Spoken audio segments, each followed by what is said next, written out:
Hello and welcome. My name is Flower Grills and welcome to another Ableton Live tutorial video. So today we're going to be looking at the library settings in the Ableton settings.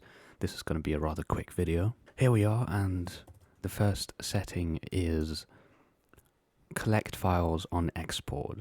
You can set it to never, always, or ask. When you hover over this, the info view says, when exporting sets, clips, and presets, Live can automatically copy files used by the document, such as samples, into the target project.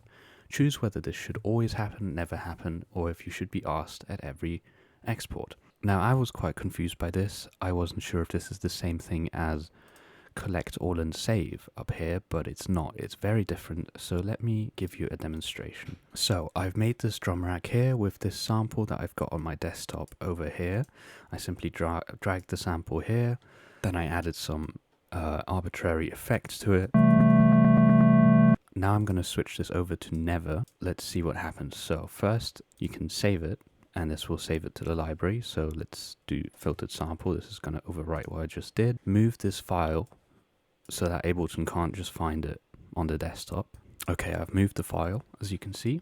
And now I'm going to quit Live. Okay, now I've just opened up Live again. I'm going to go to my browser here and find the preset. So presets, instruments, drum rack, filtered sample. And as you can see down here, I'm going to open up Live full screen here. It says media files are missing. Please click here to learn more. So if I click here, it says the sample, which I've just moved away from my desktop, Ableton can't find it now. And this is exactly because of this setting. This is very important, this setting, and it's actually completely different from both collect all and save and from what we looked at in the last tutorial, the create analysis files. It's completely different because it has to do more with presets and clips. Let's do the same thing again. Okay, so I've loaded the sample back in, and now I'm going to change the setting to ask. So now I'm going to move the file again so that Ableton can't just find it really easily. And when you select ask, it says this, right? So I just wanted to save this preset, and it says you copied/moved documents into a project. If you choose, Live can copy files used by these documents, such as samples, into the project. Select the locations from which files should be copied. So you can select all of these and then press copy. And essentially now once I save this, it will be saved and in my user library. Remember, these are library settings, right?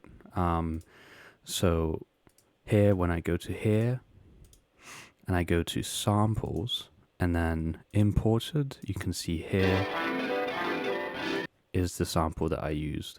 Let's do the always setting because it's the easiest. That's what I use. So again, I'm going to move the file. Okay, I've moved the file. Now I'm going to save again.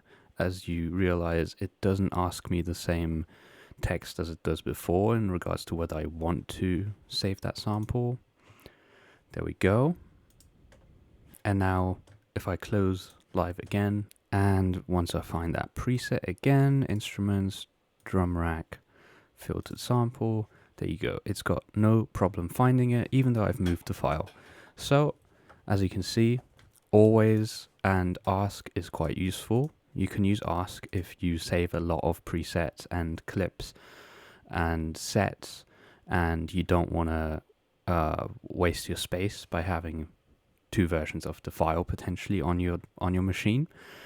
I use always. I find that the most useful. Next, we've got show downloadable packs. So again, this is all browser behavior here. Packs are down here under places, and what it's saying is it can show you whether there are downloadable packs. I've already got them all downloaded, but if you don't, then you can see some more downloaded, some more options down here. It would be above the updates section that I've got here. If you don't want to be bothered by that, if you're happy with the amount of packs that you have, again, you can get packs here at ableton.com. If you follow this link, then you can turn this off. If you turn it off, you also won't see the updates that are available for the packs. I like to keep it on. occasionally I'll update or download some more packs. Next is show cloud. So you can see the cloud here. It's right under packs.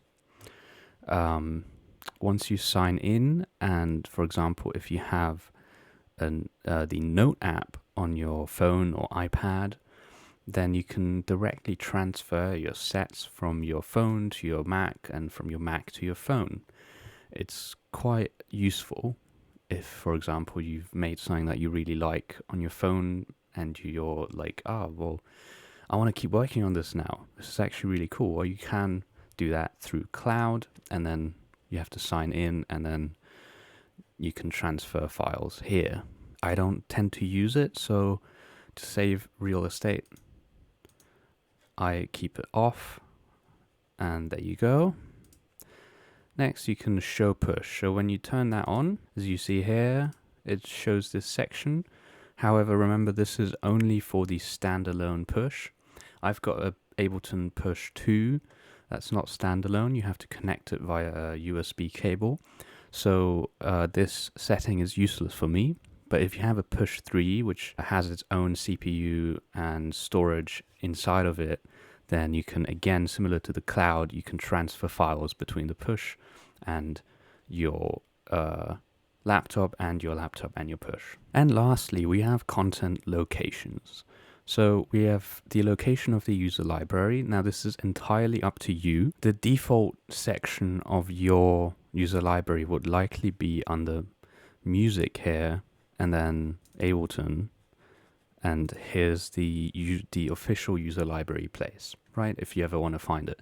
But I find it quite annoying to have to dig into the Finder to find this user library. So what I did, as you can see over here, is I just made my own user library here. I just dragged the user library into my desktop, and then I changed the settings here so that it's connected to Ableton Live. And there you go. For me, that's much easier because I can just very, very easily find any file that I want directly on my desktop, and it gets updated with everything going on. As early in the video, I can go to samples, I can see the imported files that we just did in the example, and there's absolutely everything that I need right at my desktop. And then lastly, we have installation folder for packs. So this one I actually keep as the stock destination. If you go to browse, it's already in Ableton, in music, in your username, in your disk. My factory packs are installed here because I don't need direct access to them. You can't really do anything with those files. Anyway, they're just there. Lastly, there's just some info that you can, again, get more packs here. So that's it for this video. It was a really quick one. I'll see you in the next one. Take care.